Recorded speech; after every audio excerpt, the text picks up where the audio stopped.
योगी बाबा को खुलेआम धमकी देने वाला युवक उस्मान गनी, जो कि एक बांग्लादेशी युवक है और योगी बाबा को खुलेआम कत्ल करने का धमकी देता है।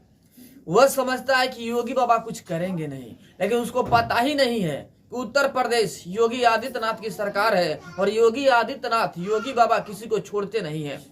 गलत टिप्पणी देने वाले के साथ में गलत व्यवहार भी किया जाता है। यह वो नहीं समझ पाया। यह समझा कि चलो हमने बहकाव में आकर के कुछ भी बोल दिया, योगी आदित्यनाथ कुछ करने वाले नहीं है। लेकिन नोएडा पुलिस मानती नहीं है और इस युवक का तलाश शुरू कर देती है और दिल्ली में जाकर यह युवक पकड़ा जाता है। पुलिस के चंगुल में फंस जाता है और पकड़ा जाता है। योगी आदित्यनाथ को धमकी देने वाला यह युवक खुलेआम योगी आदित्यनाथ को जान से मारने का धमकी देता है कि अल्लाह का नाम लेकर के हम मार देंगे।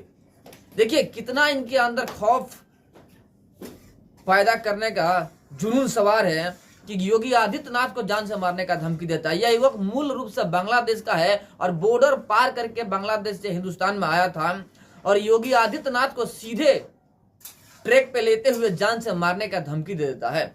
उसको पता नहीं था कि योगी आदित्यनाथ कुछ करेंगे, लेकिन सबको पता होना चाहिए जो गलत टिप्पणियां करते हैं भारत के खिलाफ, भारतीय देशभक्तों के खिलाफ, उनके साथ में कार्रवाई होगी और योगी आदित्यनाथ किसी को छोड़ेंगे नहीं। जब दूसरे के ऊपर गलत व्यवहार किया जाता है तो योगी आदित्यनाथ नहीं छोड़ते हैं। जब योगी आदित्यनाथ को खुलेआम जब चैलेंज किया जाएगा, मारने की धमकी दिया जाएगा, तो योगी आदित्यनाथ छोड़ेंगे? नहीं छोड़ेंगे। और योगी बाबा का पुलिस छान मारती है और दिल्ली से जाकर के उसे गिरफ्तार कर लेती है। यह युवक बंगाल का है और अपने मुख से सकार चुका है कि हम बॉर्डर पार करके आए हुए तो फुल फैमिली के साथ में और भारत में रह रहा था। देखिए ये बांग्लादेशियों का हिम्मत देखिए। एक तो भारत में आते हैं, अवैध तरीका से भारत में रहते हैं, खाते हैं, पीते हैं और भारत के खिलाफ भी षड्यंत्र रचते हैं। तो देखिए कहीं ना कहीं सरकार को चाहिए कि अब जांच करे कि कौन कौन बांग्लादेशी भारत में आए हुए हैं।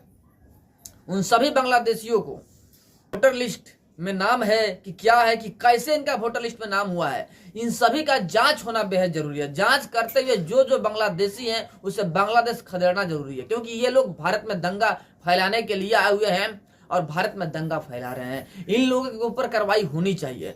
सभी जगह पे रोहिंग्या और बांग्लादेशी मुसलमानों को खदेड़ करके भारत से बाहर भगाना बेहद जरूरी है।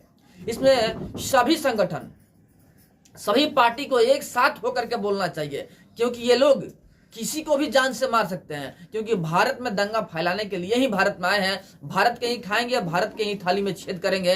इन लोगों का फितरत यही है।